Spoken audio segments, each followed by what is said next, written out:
नमस्कार, कैसे हैं आप सभी? दुआ और उम्मीद दोनों है कि आप सभी बहुत अच्छे होंगे। बहुत बहुत स्वागत है आपका, वेलकम, खुशामदीद to my channel R only love. तू है ज़िंदगी मेरी का ये 29वां भाग है जो आपके पास पहुंच रहा है, जिसे लिखा है श्रेय जी ने। तो पिछले पार्ट में क्या हुआ था क्या नहीं, ये आप सबने सुना ही होगा। अगर नहीं सुना है तो जाकर सुनाइए। आइए हम अगले भाग में चलते हैं। अभियांशी कार ड्राइव कर रही थी।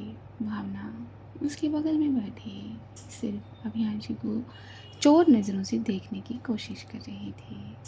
तभी अभियांशी ने कहा, वैसे तुम्हारे लिपस्टिक का टेस्ट काफ़ी अच्छा था, और इतनी रात में तुम लिपस्टिक लगा के आई थी मेरे पास। अभियांशी की ये बात सुनकर भावना ने अपनी आंखें बंद कर ली और अभियांशी के कंधे पर ज़रा एक टैप किया। तुम कितनी बेशर्म हो। अरे, इसमें बेशर्मी की क्या बात है? और वैसे भी जैसे भी हूँ तुम्हारी ही हूँ। अभियांशी की बात सुनकर भावना ब्लश करने लगी थी। अच्छा, अब अपनी ये मीठी मीठी बातें बाद में करना, मुझे जल्दी घर पहुँचा दो, थोड़ी देर में दादी भी उठ जाएंगी। भावना ने कहा था ये। अच्छा ठीक है, वैसे जब मैं तुम्हें जगा रही थी तब तो तुम बड़े आराम से सोई थी। हाँ हाँ, तो इसकी भी ज़िम्मेदार तुम हो। अरे मैं कैसे? तो इसी तरह ये प्यारी प्यारी और खट्टी मीठी नोक झोंक करते हुए घर पहुंच गए थे। भावना के घर के सामने अभियांशी ने गाड़ी को रोक दिया था और भावना दरवाज़ा खोलकर गाड़ी के बाहर आई थी और ज़रा हल्का सा झुकी थी। ध्यान से जाना। ठीक है। अभियांशी ने हल्का सा मुस्कुराते हुए भावना की उस बात का जवाब दिया था और भावना घर के अंदर चली गई थी। अभियांशी ने अपनी कार को आगे बढ़ा दिया था। भावना बड़ी सावधानी से अपने रूम में पहुंच गई थी। जब उसने घड़ी में टाइम देखा तो सुबह के लगभग 5 बज गए थे। भावना अपने बेड पर हल्का सा लेटी थी, आंखें बंद करने की कोशिश कर रही थी, लेकिन आंखें बंद करते ही कल रात की बात उसकी नज़रों के सामने आ गई थी। उसके लब मुस्कुरा दिए थे, उसका फेस चमक गया था, शर्मा गई थी वो। यही सब सोचकर वो अपने ख़यालों में गुम थी कि किस तरह उसने जाकर अभियांशी को किस किया और अपने दिल की बात कह दी। ये सारे भाव उसके चेहरे पर चल रहे थे। तभी बेड पर रखा फ़ोन उसका बज उठता है। वो जब स्क्रीन देखती है तो मीशा का कॉल होता है। भावना अपनी इस ब्लशिंग को ज़रा सा छुपाते हुए फ़ोन उठाती है, जैसे मीशा फ़ोन पर नहीं सामने है। हेलो, हैप्पी बर्थडे भावना। मीशा मुस्कुरा देती है और उसकी इस शरारत को समझ जाती है भावना कि वो भावना नहीं कहने वाली थी, भाभी कहने वाली थी। सामने से मीशा पूछ भी पड़ती है, भाभी बोलूँ या फिर anyways, happy happy happy happy birthday. Thank you so much. तुझे मेरा बर्थडे याद था? भावना ने पूछा। कैसी बातें कर रही है तू, मेरी दोस्त है, ऐसे कैसे याद नहीं रखूँगी मैं? हाँ, वैसे बाबू एक बात पूछूँ? अगर मैं मना कर दूँगी तो तू जैसे नहीं पूछेगी। पूछ।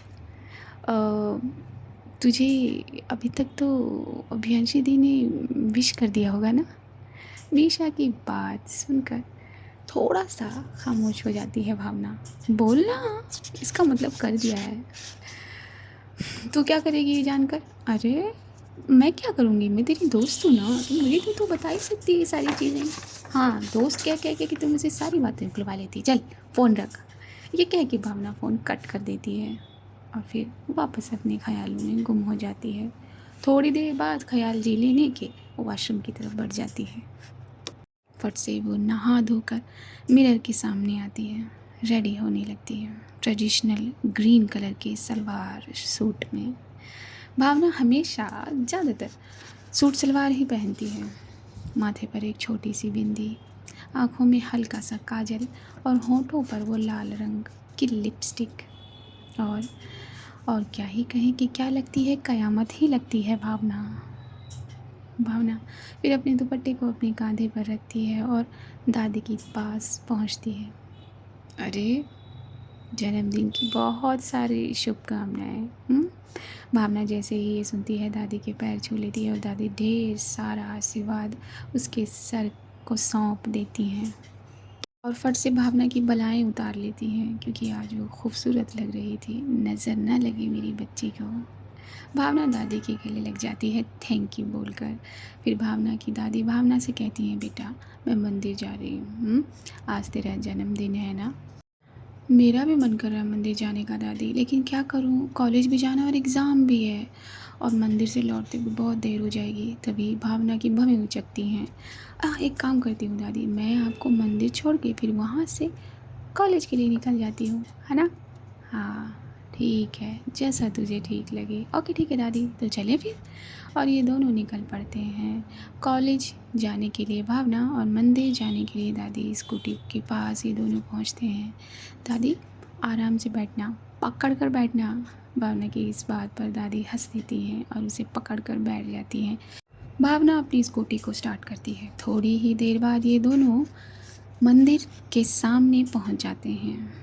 भावना दादी को लेकर मंदिर की सीढ़ियों पर चढ़कर ऊपर पहुंचती है और सामने अपने हाथ जोड़कर खड़ी हो जाती है। वहीं पुजारी जी भी आ जाते हैं और दादी उनसे कहती हैं कि ये मेरी पोती है, आज इसका जन्मदिन है। उसके बाद भावना जाकर पुजारी जी के भी पैर छूती है और वो उसे आशीर्वाद देते हैं। आशीर्वाद देते देते लास्ट में बोल ही पड़ते हैं कि बहुत अच्छा जीवन साथी मिले तुम्हें। पुजारी की इस बात को सुनकर भावना मन ही मन मुस्कुरा देती है और फिर हाथ जोड़कर खड़ी हो जाती है भगवान की मूरत के आगे और अपनी आँखों को बंद कर लेती है।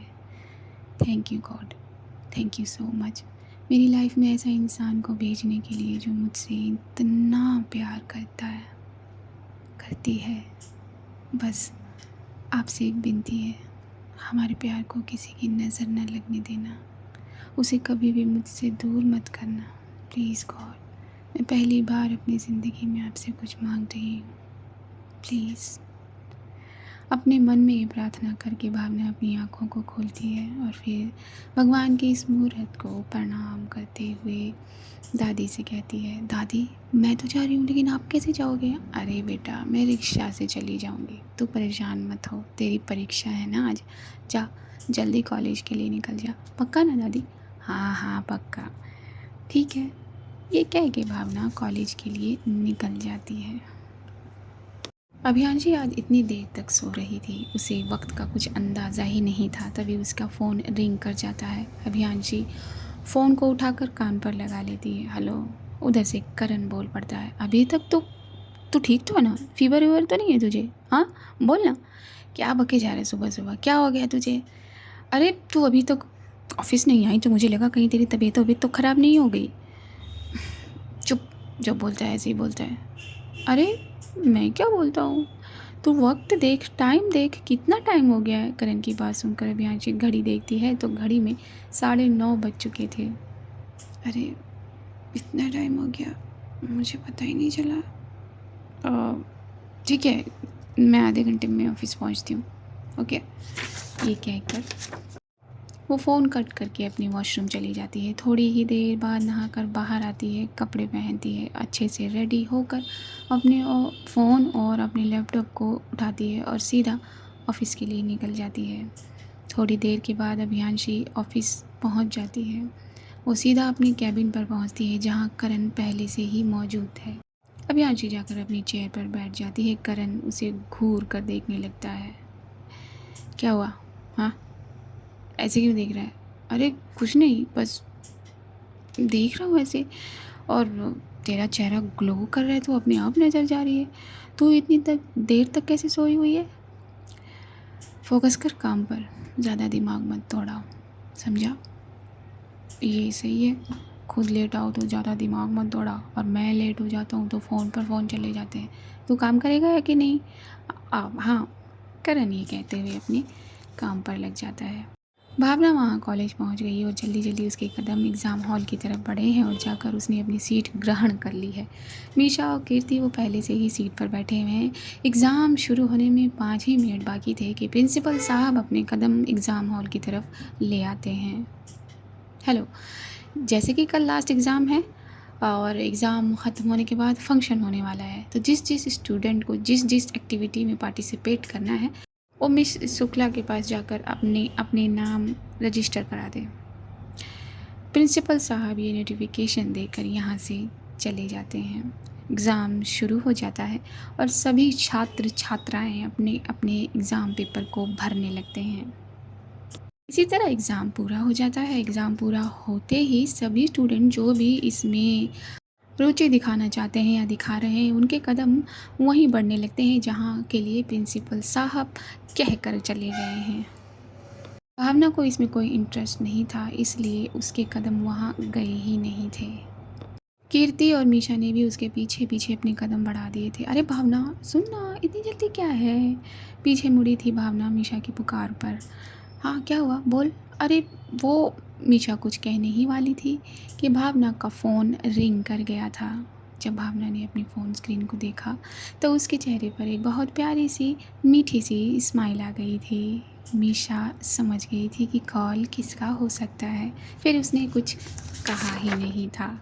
भावना अपना फ़ोन रिसीव करते हुए ज़रा साइड हो जाती है और फ़ोन को अपने कान पर लगा कर कहती है, तो अब याद आई है सुबह से एक कॉल नहीं, एक मैसेज नहीं। अरे बाप रे, फ़ोन उठाते ही शिकायतें। सुबह ही तो मिले थे जाने मन। तो उससे क्या मतलब? हाँ। भावना अपने सेल फ़ोन पर बिजी थी तो उधर कीर्ति ने मीशा से सवाल कर दिया, ये किसका किसका कॉल है जिसे देखकर हो खुश होकर हमसे दूर चली गई? अरे होगा किसी का, मे बी कोई ख़ास पर्सन। हो सकता है ना? हाँ हो तो सकता है। तो यहाँ मीशा ने कीर्ति को कुछ नहीं बताया था। तभी मीशा कीर्ति से बोल पड़ी थी, वैसे आज भावना का बर्थडे है, तूने उसे विश किया क्या? क्या बात कर रही है, मुझे तो पता ही नहीं था यार, मैंने नहीं विश किया। अच्छा वो इधर आएगी तो मैं उसे विश कर दूँगी। मीशा ने कुछ सोचा और कीर्ति का हाथ थामा था। चल मेरे साथ। क्यों, तुझे वहाँ क्यों जाना है? तुझे किसी कंपटीशन में पार्टिसिपेट करना है क्या? नहीं तू चल तो सही मेरे साथ। भावना ये कहते हुए मीशा का हाथ पकड़कर वहीं ले गई थी जहाँ काफ़ी स्टूडेंट अपना रजिस्ट्रेशन करवा रहे थे। वहाँ जाकर भावना का नाम रजिस्टर करा दिया था मीशा ने। कीर्ति ने उसे हैरानी से देखा। उसने भावना का नाम रजिस्टर कराया था, वो भी डांस कंपटीशन के लिए। अरे ये देखकर कीर्ति ने मीशा की तरफ सवालिया निगाहों से देखा था। अरे तू बाहर चल, मैं तुझे बताती हूँ। ये कहकर मीशा और कीर्ति दोनों वहाँ से बाहर आ गए थे। मीशा ने कीर्ति से कहा था, पता है भावना बहुत अच्छा डांस करती है, उसे तो डांस कंपटीशन में कोई भी हरा नहीं सकता। क्या? हाँ, पर उसे खुद अपना नाम रजिस्टर करवाना चाहिए था ना, उसने नहीं कराया। तूने बिना बताए उसका नाम डांस कंपटीशन में रजिस्टर करा दिया। हाँ, वो गुस्सा हो गई तो? कीर्ति की बात सुनकर मीशा ने कहा, वो मेरी बेस्ट फ्रेंड है, इतनी छोटी सी बात के लिए मुझसे गुस्सा नहीं करेगी। इसी तरह ये दोनों बातें करते करते आगे बढ़ गए थे और भावना के पास पहुंच गए थे।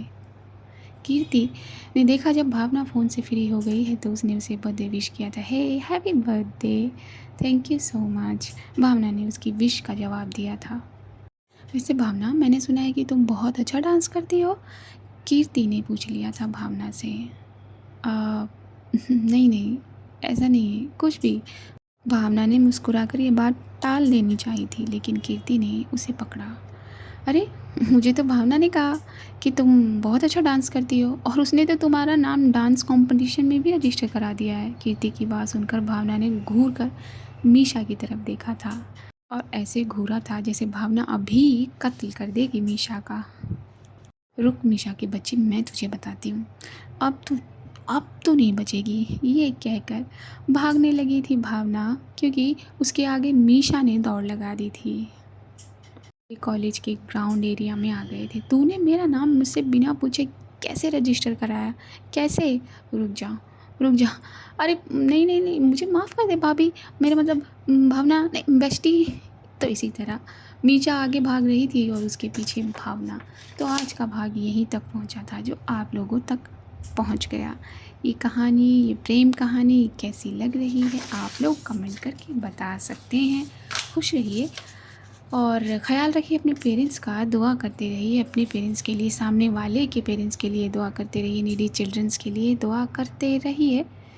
इंसानियत के लिए दुआ करते रहिए। हर उस प्रेग्नेंट लेडी के लिए जो अपने अंदर एक नन्ही सी जान को समाए हुए है। बस उनकी तकलीफ़ अगर 0.01% भी कम हुई तो हम और आप कामयाब हो गए। मेरे गर्दन में दर्द हो रहा है, तो बस मुस्कुराइए और कोशिश करिए अपने आप को बेहतर से बेहतरीन बना देने की। बस जब तक आप ये कोशिश करने में जुटे हुए हैं तब तक के लिए see you at the other side. Match देखने चलते हैं। नमस्कार।